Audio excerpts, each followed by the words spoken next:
Hello everyone. कभी ऐसा हुआ है कि कोई अजनबी आपको कुछ ऐसा बता दे जिससे आपकी सोच ही बदल जाए? मेरे साथ ट्रेन में कुछ ऐसा ही हुआ। सुनो, मैं ऐसी डिब्बे में बैठा था, अपना काम कर रहा था।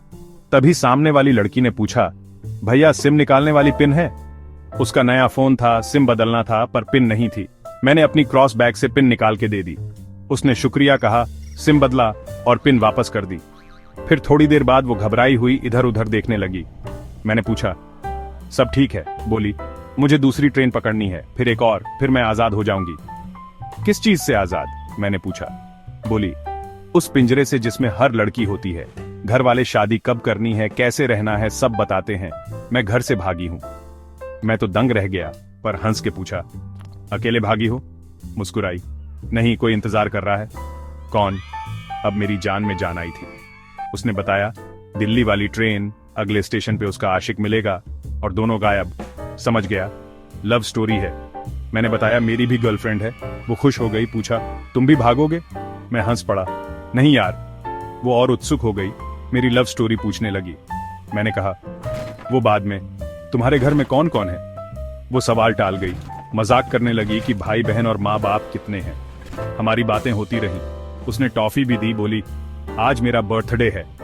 18 साल की हो गई, शादी की उम्र। हम दोनों पुराने दोस्तों जैसे हो गए।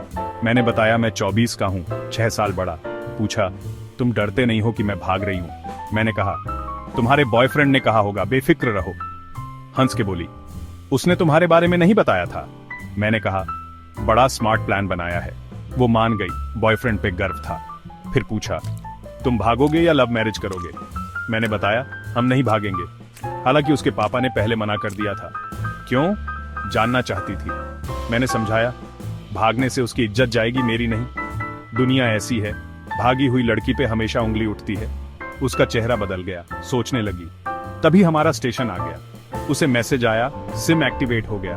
पर आगे जाने की बजाय उसने टिकट फाड़ दिया और पापा को फोन लगाया। रोते हुए माफी मांगी, घर आने का वादा किया। फोन पे दोनों रो रहे थे। ट्रेन से उतरते हुए उसने फिर पिन मांगी, सिम निकाला, तोड़ दिया और पिन मुझे वापस दे दी। दिल को छू गया वो पल। दुनिया की सभी बेटियों से कहना चाहता हूँ, माँ बाप से ज्यादा प्यार आपको कोई नहीं कर सकता। ये कहानी शेयर करो, शायद किसी का घर, किसी का भविष्य बच जाए। Thanks for watching.